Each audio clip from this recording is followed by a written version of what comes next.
wawazifumu lero ndabwera ndi trending news yokhudzana ndi dokta uyu. Dokta ameneyu wampasa nzake mankhwala oti asadzatoteso kwa zaka 10 chifukwa choti nyamarayu amagonana ndi mkazi wa adoktawa. Nkhani yake ili motere: dokta ameneyu zina lake ndi Ataz, amachokera ku Nigeria ku Delta State. Anali ndi mkazi komanso ndi ana awiri.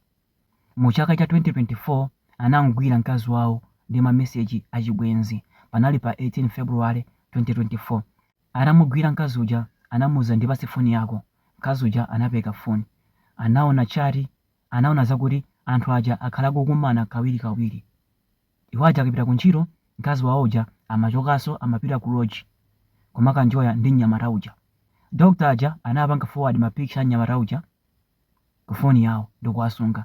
Anapita kwa Nkhoswe, anakamba nkhani zotsatira zake, banja lija linatha, anasiyana.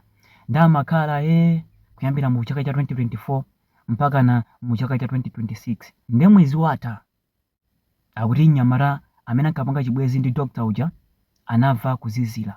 Ndadapita ku chipatala. Tsoka lake chipatala chimene anapita ndi cha dokta uja. Dokta uja anamulandira mnyamata uja sakumudziwa doktayo. Fankangopanga chibwezi ndi mkazi uja koma sankadziwa amuna ake. Pamene dokta aja ankamudziwa mnyamata uja chifukwa mapicture ake anali nawo.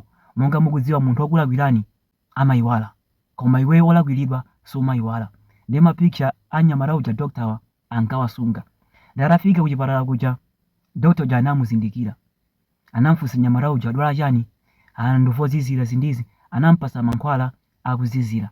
Zotsatira zake anampasanso mankhwala okuti iye uja asadzazukenso kwa zaka 10, asadzadye binzi kwa zaka 10. Ndiye wakhala mnyamata uja akumwa mankhwala aja. Komano mistake imene machitika ndi akakumana ndi mkazi, mnyamata uja samayima ndi amazifunsa yekha, nali bwinobwino chochitika ndi chani. Ndiye wakhala akuzifunsa koma samapeza mayankho. Ndiye anapanga chiganizo chopita ku chipatala. Inali wiki yatha imene. Atapita ku chipatala anamuwuza zakuti mukudziwa chani bambo, inuyo mwamwa mankhwala oti musadzazukenso kwa zaka 10. Izi zimene zikupangisa oti apapa mukhala muli chonchi kwa zaka 10. Ndiye mnyamata uja analodabwa, mankhwala amene ndamwa ndamweranso kuti. Kenako anakumbukira mwina ku chipatala kumene napita kuja anandipasa mankhwala olakwika. Kenako anapita ku polisi kwatsegula mulandu. Atapita ku chipatala kuja, apolisi anamtenga dokta uja kupita naye ku police station kukamfunsa mafunso. Ndi anayamba kumfunsa mafunso, mnyamatayi zikuonesa kuti munampasa mankhwala olakwika. Mnyamatayi sakuyima. Ndi anampanikiza ndi mafunso dokta uja mpaka na dokta uja adawulula. Ndizonadi sinampase mankhwala olakwika, koma ineyo nampasa mankhwala ndikudziwa chimene ndikupanga. Mankhwala amene nampasawa ndi chifukwa chakuti iyeyu anandipanga chipongwe.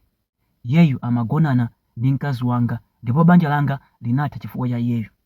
Ndiye ineyo ndafuna kubwezera nkhani ndampanga zimenezi ndi cholinga choti iyeyu asadzagonenso azikazi anthu ena. Nkhani ndapanga zimenezo. Zotsatira zake dokta uja anamangidwa, pano pali mchirokosi wamangidwa Zulo pa mulandu opha nzake ku anthu ena ake. Mutenge phunziro akuluakulu zomwe limbana ndi atsikana anu akezi tiye tizilekeni. Fa anthu ena ake sadzakumenyani koma adzakuzunzani mmene apangirawa.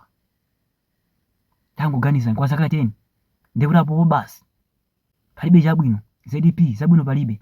Ndi akuluakulu chonde lekani zomapisa apa. Komanso mukamapisa azikazi anu ake muzimudziwa munthu amene mumupisirayo. Muzimudziwa kuti mkaziyo mwamuna ake nduyu, mwamuna ake amapanga zakuti. Osamangopisa pena paliponse. Ena muzipisa azikazi oti azimunawo ndi magangster. Zotsatira zake azakuphani. Ndiye musanapise kwa mkazi uja kumafufuza kaye kodi mkazi amene mwamuna ake ndorani amapanga chani, mumudziwe mwamuna uja. Taona nawo amangopanga zawozo sakumudziwa amene amamupisira mkazi wake. Zotsatira zake munthu uja akwadziwa ali mapicture awo wapanga chipongwe. Iwo asakudziwa akuluakulu khala nosamala.